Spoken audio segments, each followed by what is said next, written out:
My understanding of the Junk Food Project is that they're food activists first and foremost, and then the social cohesion that has been developed at the One Church and here through what they do means that there's nothing else like it. We like to think we're doing quite top-end food because we're all good chefs here, so the food's really good quality, and I think that's another thing that blows people away when they come here. They're like, wow, not expecting for some reason that you can cook decent food out of surplus food.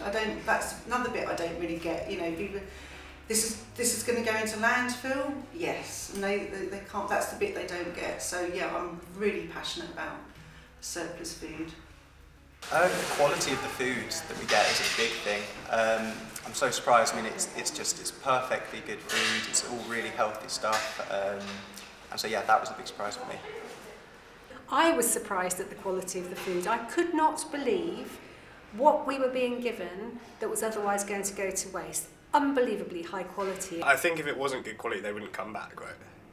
So if it was bad quality, they'd come for a week and then that'd be it. So it kind of has to be a good quality. One of the signs that the food is good is that people choose to come here to eat, even if they can afford to buy their lunch or cook for themselves. I was amazed at the quality and the amount of food that was being delivered here. I couldn't believe that food would be going to waste, and that was actually a shock, because this is just one place, and if you imagine that everywhere, that's a huge amount of food. 2 days to turn this into food. Rescue it, turn it into food. Amazing. We will do it. Yes, I think people are surprised at the quality of food. I think it's difficult because I think a lot of people will sort of look at, you know, the setup here. It's in the church and whatever, and they probably think, oh, it's a soup kitchen, and it's far more than that. And it is good quality food that would be going to waste. I'm mainly serving it up. And frankly, that's like putting a fox in charge of the chicken coop, because I'm kind of like, you know, have more. So they're getting generous servings. I'm really surprised that the people that coordinate it, sort of Dan and Paul and stuff like that, they're not professional chefs. And I think it's great that people have learnt to cook en masse. I think that's a really cool skill and one I'd like to cultivate in the future. I'd assume you'd have to be a professional, but it's nice to see that people are developing their own skills, their own passion for cooking and using it in a really nice way. What I learned when I was sort of doing an apprenticeship, watching the chefs cook, they were brilliant at quantity. So you get that 2 gastros worth of potatoes will probably do it. You get that you need a vegetarian dish, we now need a vegan dish, and a meat dish. So 3 gastros probably does it. So the more you do it, you kind of sense how much you're actually going to need. We clean everything down, and the food slowly gets unloaded from the truck. As it comes through, we take a quick peek into each box, start slowly letting the ingredients marinate in my mind, as it were, and see what we can come up with. We try and bear a few things in mind with each meal that we do. We make sure that it's vegan, we make sure that there is a high protein aspect to it, that it's filling, that it's not spicy, but hopefully that it's colourful, vibrant and exciting to everyone that's going to receive it. So we might take inspiration from those ingredients. We might have some store-cupboard ingredients that we know need using up as well. We've had some pistachios that have been on the back of my mind for a while, some dried apricots, that sort of thing. We'll have a quick chat, see what's feasible, and then get cooking as fast as we can. We've normally got about 3 hours from the time we've decided to the time we need to have 100 portions of that ready to go. The process of going from boxes of ingredients to boxes of meals in a few hours is always really satisfying. And especially because it sort of confounds me, because I couldn't do it myself. If someone gave me a few boxes of ingredients and said, right, you got to cook for 60 people, by myself I just wouldn't be able to do it, even if I had to hold it. It's just amazing that a small team can just go from boxes to meals within like 2-3 hours. Yeah, the meals that Ingrid comes up with is amazing.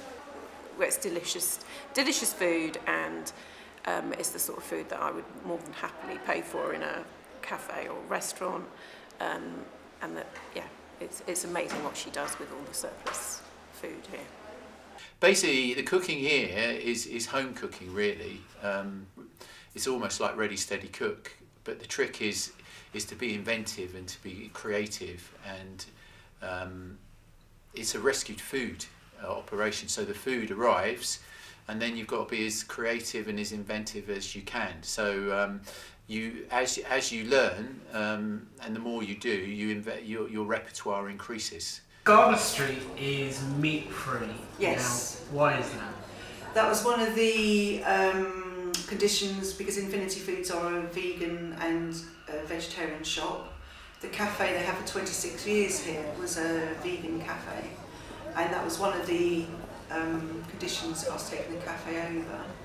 And actually, I really like it. I mean, I'm not actually vegetarian myself, but I like the fact that it can challenge you.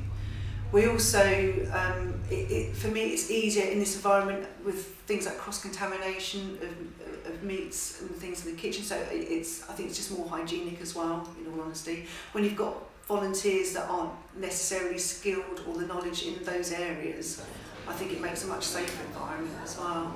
And you can feed everyone, you know. We do sometimes get pushback from different places about being able to provide foreign food or vegan food, particularly to different communities, and being told that that's maybe not what people want. I would really ask for people to keep an open mind when we're cooking with surplus. There's a huge amount of culinary expertise goes into what we do, and that actually all people like a good dinner. People that came and it was a sit-down cafe were always really enthusiastic about whatever it was, and often probably eating things that they wouldn't normally have known how to cook, and were quite experimental. So they were quite, they were enthusiastic and delighted by all the different sorts of food. Someone did a survey of the cafe, and they interviewed 19 people, and it was so interesting. Loads of them said they were more experimental.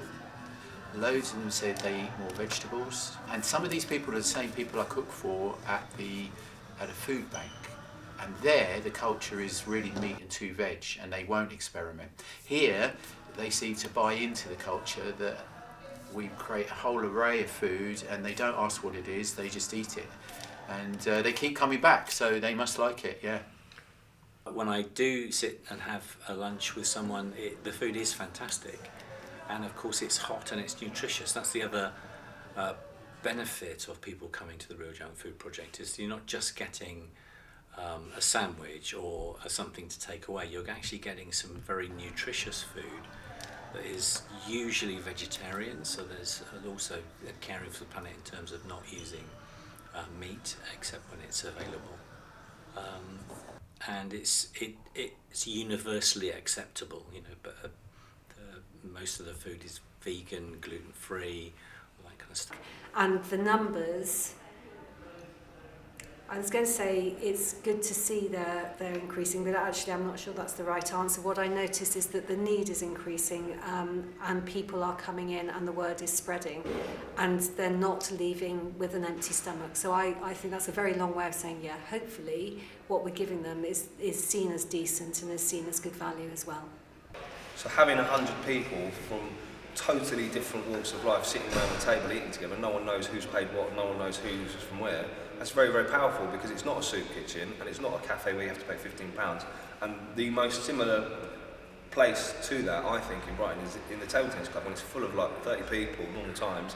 No one knows who's paid £5 and who's paid nothing. Yeah, I just think that for me, what's interesting is the social cohesion. The food, I love food, and I love the convenience of the fact that the Junk Food Project are next door, and hopefully they're going to be next door a lot more. But the social cohesion is what the table tennis club, that's what Sport England and others have picked up about the table tennis club. Right, this is interesting, community integration, loads of these different people in the mix together, and just getting on with it, getting on with each other, which is what we need in this time more than ever. So I just think when they're there more, then we can all, be together again. Then this place is going to be unbelievable. Now I've got a beautiful new kitchen. I've got loads more freezer space. So any soup that we don't use gets frozen. Often we cook and take it to other places like the Table Tennis Food Hub. So a lot of stuff now is getting frozen. a lot of takeaway. People can come and get 3, 4, 5 boxes. So the success is when you see what arrived Tuesday morning and what's left on a Wednesday. The success is to recycle all that food.